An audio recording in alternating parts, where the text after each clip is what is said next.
राधे दोस्तों, जय श्री कृष्णा। बड़ों को चरण स्पर्श, छोटों को प्यार, बराबर वालों को तहे दिल से नमस्कार करती हूँ। आज मैं माघ मास के सकट चौथ की कथा और साथ में गणेश भगवान और बुढ़िया माता की कथा आपको सुनाऊंगी। आइए सुनते हैं। माघ मास के कृष्ण पक्ष की चतुर्थी को सकट चौथ या संकष्टी चतुर्थी कहा जाता है। यह व्रत विशेष रूप से संतान की रक्षा, सुख समृद्धि और कष्टों के नाश के लिए किया जाता है।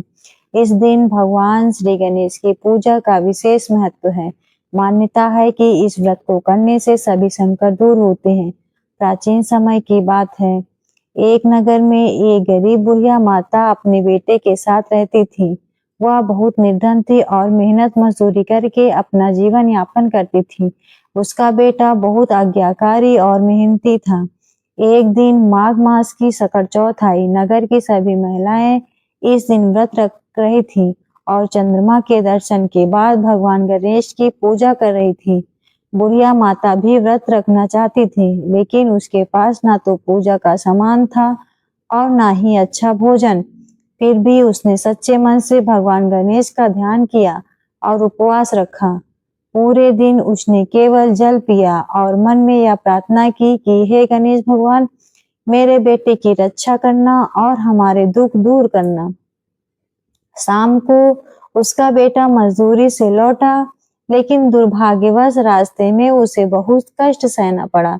बुढ़िया माता चिंतित हो गई और भगवान गणेश से और भी मन से प्रार्थना करने लगी। उसी रात भगवान गणेश ने एक ब्राह्मण के वेश में बुढ़िया माता के घर आकर भिक्षा मांगी। बुढ़िया माता के पास देने को कुछ नहीं था, फिर भी उसने श्रद्धा से थोड़ा सा रूखा भोजन उन्हें अर्पित किया।